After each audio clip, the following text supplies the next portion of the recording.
37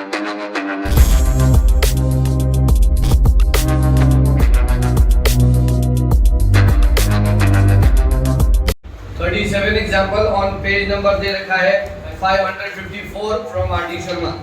ठीक, example number 37। A straight highway leads to the foot of a tower। एक सीधा highway tower के foot पे जाके खत्म हो रहा है, वहां तक लीड कर रहा है। तो एक स्ट्रेट हाईवे की सड़क कहां पर जा रही है? टावर के फुट तक। तो हमने मान लिया टावर का फुट ये हो गया और ये हाईवे की सड़क हो गई, ये फुट पर जाके खत्म हो रही है। A man is standing at the top of the tower, observe a car at an angle of depression of 30 degree। एक आदमी टावर के टॉप पे खड़ा है, वहां से उसने एक कार को आते हुए देखा, तब एंगल ऑफ डिप्रेशन जो था वो 30 डिग्री था, और डिप्रेशन का एंगल है तो ऊपर लाइन बनेगी, ये 30 डिग्री का एंगल ऑफ डिप्रेशन बन गया। ठीक, उसने ऑब्जर्व करा which is approaching to the foot of the tower, और वो कार किस तरफ अप्रोच कर रही है? टावर के फुट की तरफ, यानी यहाँ से वो बढ़ती हुई टावर के फुट तक आ रही है धीरे धीरे। ठीक, फिर आपसे कह रहा है विद यूनिफॉर्म स्पीड से आ रही है, यानी ना तो स्पीड कम हो रही है ना स्पीड बढ़ रही है, एक ही स्पीड से चल रही है। 6 सेकंड लेटर, 6 सेकंड बाद दोबारा कार को देखा तो एंगल ऑफ डिप्रेशन चेंज हो गया 60। मान लो 6 सेकंड बाद वो यहाँ गई, कितने सेकंड बाद? 6 सेकंड। 6 सेकंड में वो यहाँ से यहाँ पहुंच गई। दोबारा ऑब्जर्व करा, तब angle of depression 60 degree, A B C D, और यहाँ पर एंगल 90 और ये पॉइंट ई। ठीक, अब आपसे कहा है question is asking find the further time taken by the car to reach to the foot of the tower. कितना समय और लगेगा उस कार को टावर के कहां तक पहुंचने में? फुट तक, यानी बी से सी पहुंचने में उसे कितना समय और लगेगा? How much time more further, कितना समय और लेगी? तो ये बी से सी का टाइम निकालना है। क्या निकालना है? अब सुनो, सबसे पहली बात एक चीज नोट करो, टाइम पूछा तो वो टाइम हम मान लेते कितना? 30 सेकंड। तो हमने माना let the further time taken by car be आएगा। अब मेरी बात ध्यान से सुनो, अगर मैं बेस लूंगा पर ट्रिग्नोमेट्री लगाऊंगा तो बी बेस डलेगा। अब बेस में अगर मैं AC डाल रहा हूँ या BC डाल रहा हूँ, छोटा ट्रायंगल लूंगा तो बेस BC चलेगा, बड़ा ट्रायंगल लूंगा तो बेस AC चलेगा। अब बेस में मैं 640 थोड़ी डालूंगा, ये तो टाइम है, these are the time and we have to put the distance। ये तो दूरी तय करी गई है, दूरी और टाइम में फर्क होता है। आप टाइम दूरी में टाइम थोड़ी गुजर देंगे। मैं बोल रहा हूँ आगरा से दिल्ली की दूरी कितनी है, आप ये बोलोगे 2 घंटे। दूरी पूछ रहा हूँ, आप मुझे बता रहे 2 घंटे समय, समझो। मैं पूछूं आगरा से दिल्ली जाने का समय, आपने कहा सर 3 घंटे, तो समझ आता है, समझ में आ गया? आगरा से दिल्ली की दूरी आपने कहा सर 250 किलोमीटर, कितने? तो भी समझ आता है। बट अगर आप कह रहे हैं आगरा से दिल्ली की दूरी 3 घंटे, तो दूरी 3 घंटे थोड़ी है, टाइम है। We cannot put AC if we are taking as a base, we cannot put this time in the base, these are the time।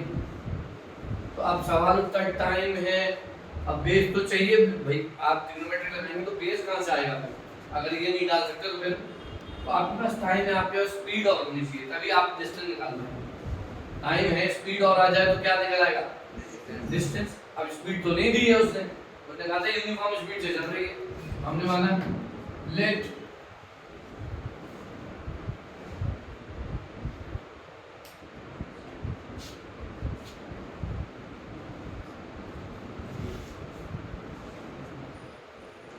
Car की यूनिफॉर्म स्पीड क्या थी? 2 चीज राइट करनी पड़ेगी, एक तो जो समय उसने पूछा है वो, और दूसरा जिससे वो कार चल रही है। ये क्यों माना? ये तो समझ आ गया कि चलो समय पूछा, ये इसलिए माना क्योंकि बेस डिस्टेंस चाहिए। अब आप 2 डिस्टेंस निकालेंगे, एक डिस्टेंस पहला डिस्टेंस जो कवर्ड हुआ है वो कहां से कहां तक हुआ है, ए से बी पहुंची है। डिस्टेंस का फॉर्मूला स्पीड क्या मानी थी और टाइम कितना दिया, कितना आ गया, आया ना, यस और नो। दूसरा डिस्टेंस बोलो, स्पीड इनटू स्पीड क्या थी, टाइम, ये डिस्टेंस है। ठीक, अब in triangle what is the name, ABC or DCB, then BC upon 1060, BC हमें निकालना है, BC कितना है अभी लिखा था,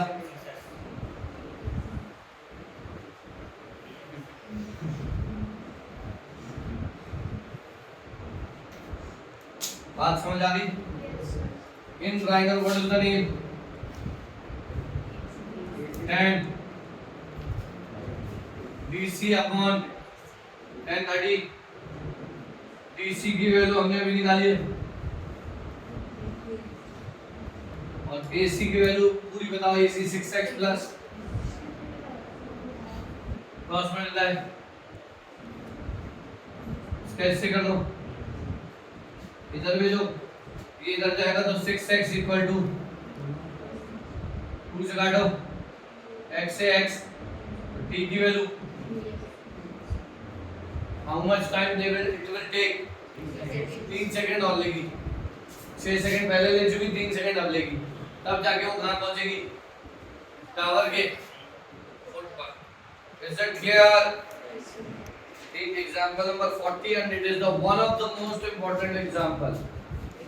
अगर किसी को हाइट एंड डिस्टेंस की नॉलेज पे चेक करना है, कोई बच्चा कहे कि मुझे हाइट एंड डिस्टेंस बहुत अच्छे से आता है, उसको ये एग्जांपल सिखा देना, कह देंगे करके दिखा दें, पता लग जाएगी उसे कितना अच्छे से आता है।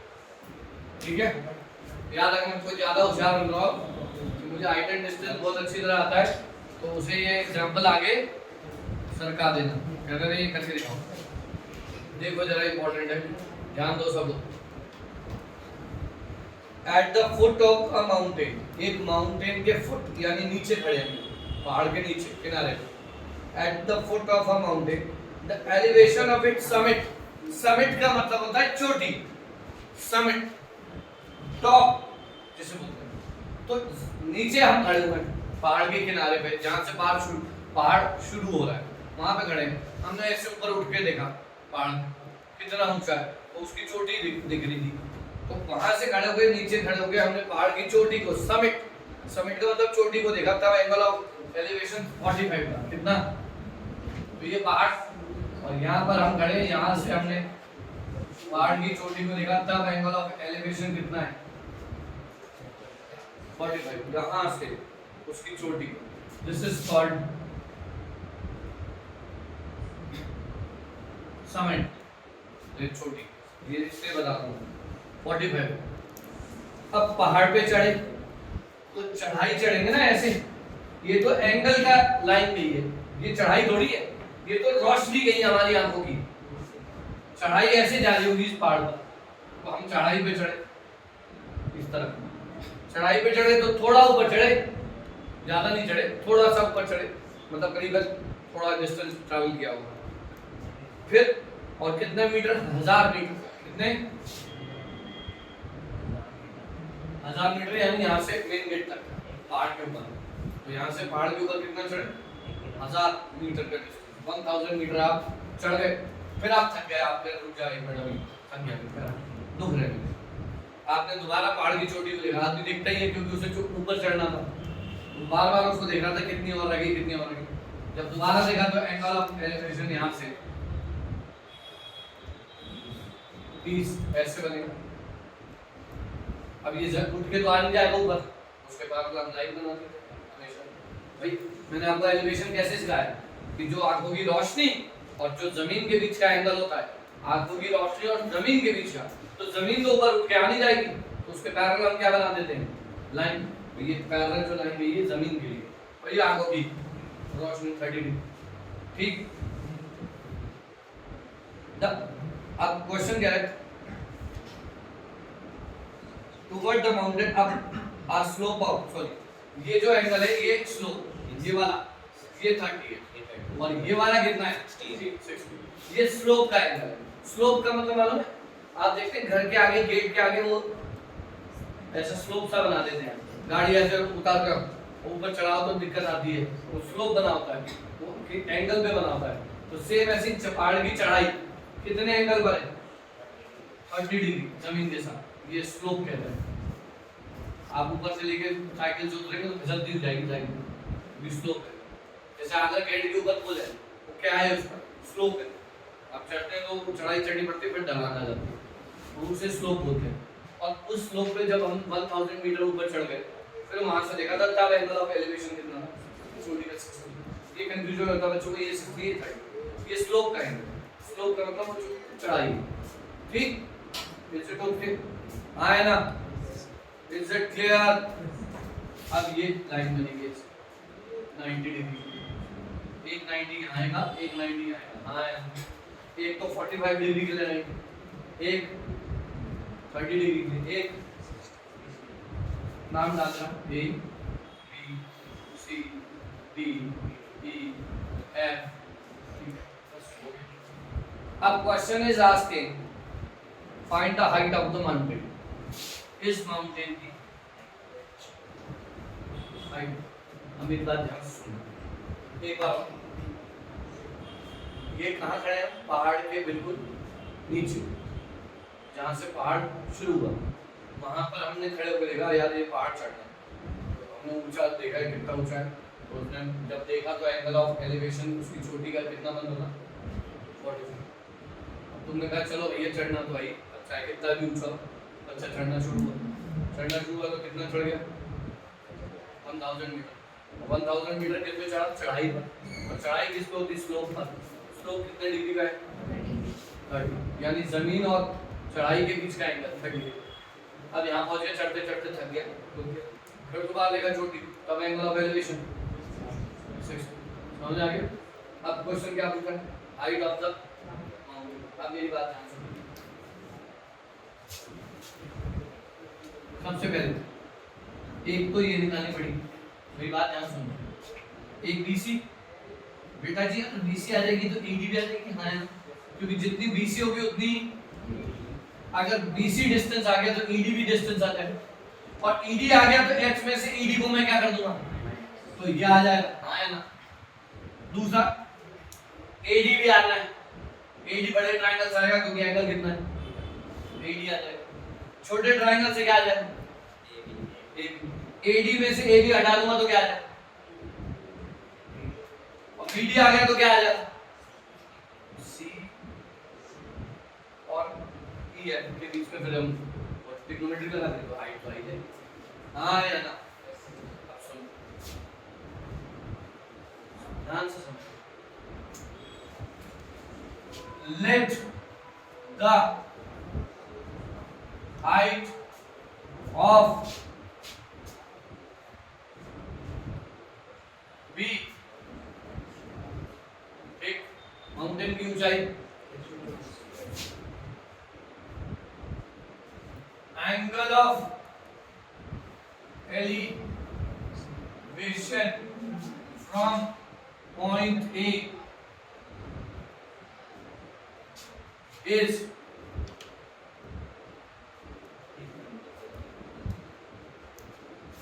after covering 1000, then the angle of LE is, yes or no?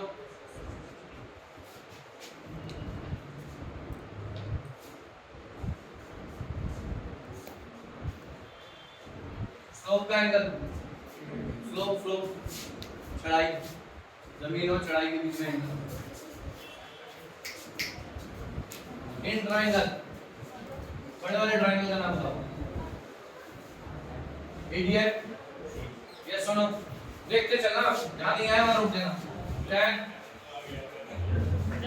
EF is equal to what? आया ना? DF की वैल्यू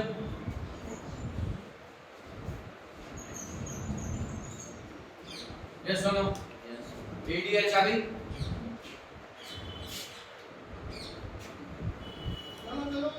In triangle ABC. 10 नहीं पहले sin. Why we are taking sin? Because we are with the hypotenuse. How much? But we have to find first. एक BC चाहिए और एक क्या चाहिए? अगर मैं BC निकालूंगा तो फिर AB भी आ जाएगी और BC परपेंडिकुलर और ये इसकी perpendicular hypotenuse relation sin. sin कितने डिग्री पर?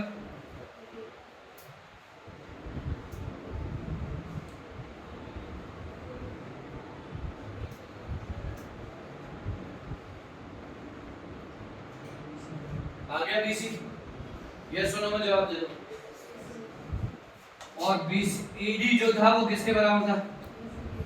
दोनों 500 मीटर के हो जाएंगे। हाँ या ना में जवाब दो। यस और नो। अब BC आ गया तो 10 लगा दूंगा तो AB भी आ जाएगा 10। यानी इस ट्रायंगल में कितनी बार ट्रिग्नोमेट्री लगेगी? 2 बार। एक बार sin पर, एक बार BC के लिए और एक बार AB भी तो चाहिए। AB आएगा तभी तो क्या आएगा? BD आएगा क्योंकि AD में से आप क्या घटाओगे? AD ऑलरेडी आप आ चुका है। AB आप निकाल लाओगे और AD में से AB हटाओगे तो क्या आएगा? और PD किसके बराबर है? यस सुनो। फिर उसके बाद इसमें ट्रिग्नोमेट्री करते हैं आ जाएगा। 10 कितने डिग्री में बताया था मैंने? 10 30 वैल्यू। BC हमें निकालना है। AB की वैल्यू BC निकाल दिया है। What is BC? AB की वैल्यू कितनी आएगी? यस और नो? यस और नो? अब BD कैसे निकलेगा? जब AD में से क्या माइनस होगा? AD कितने का था? AB कितने का था? यस और नो? और CE जो है वो BD के बराबर है। ये आएगा तो इसका अगर BD 5 h - 5/√3 है तो BD CE भी क्या होगा? h minus. अब बचा लास्ट ट्रायंगल कौन? CE है। In triangle what? 10 EF upon 10 60 value. EF की वैल्यू अब चला देखो। EF की वैल्यू आ जाएगी h माइनस ED कितनी थी? समझ आ गया? पूरी कितनी थी? h और ये कितनी निकाली थी हमने? तो ये बची हुई h माइनस इस पे 500 लिख लो ना। ये भी और ये बचा हुआ कितना था? वो डाल दिया EC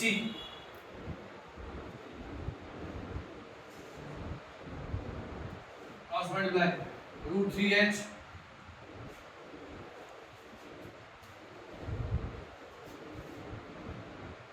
यस और no? √3h minus h is equal to 1500 √3 minus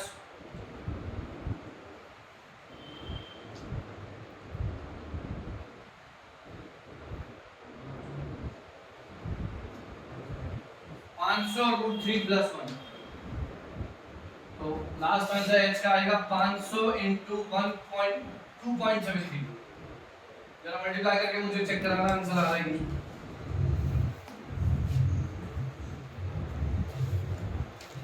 5 से कर दो सीधा।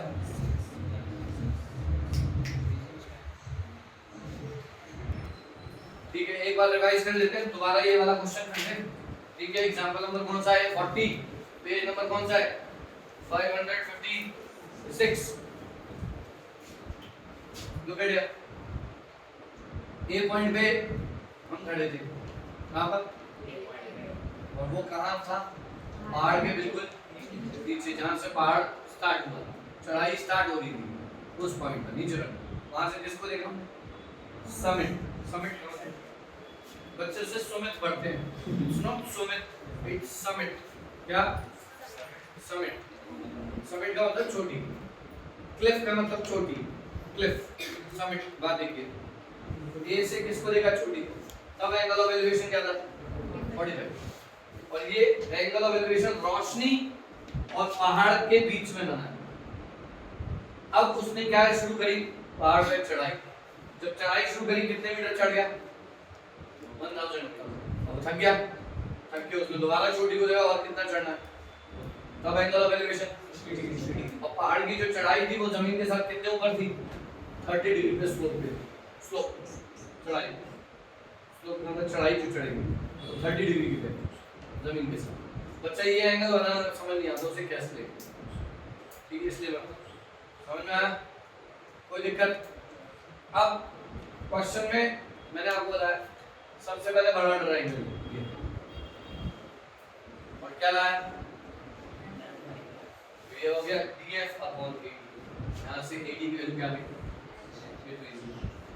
फिर इस ट्रायंगल में है, इस ट्रायंगल में देखना था हाइपोटेन्यूज है मेरे पास, मुझे इनको परपेंडिकुलर चाहिए, ये आएगा तो ये भी आएगा और ये आएगा तो उसकी ये रिलेशन में निकालेंगे, ये तो चाहिए मुझे परपेंडिकुलर हाइपोटेन्यूज रिलेशन साइन देखो, साइन में मैंने वैल्यू डाली, सॉल्व करके ये मेरी कितनी निकल गया 500, फिर मैंने 10 लगाया क्योंकि ये 500 आ गया तो ये बेस आ जाएगा, 10 लगाया 30 perpendicular BC upon AD 500 upon AB आ गया। अब AB आ गया और AD में से अगर AB माइनस करूंगा तो BD आ जाएगा, और AD में हम ऑलरेडी निकाल चुका था कितनी, तो H में से मैंने कितना माइनस करा आपका 500√3, तो ये आ गया H माइनस 500 रूट, और ये इसके वाला BD, और BD किसके बराबर था y के, ये सुन, और ये कितनी थी, तो ये भी कितनी बची हुई, उसके बाद याद ट्रायंगल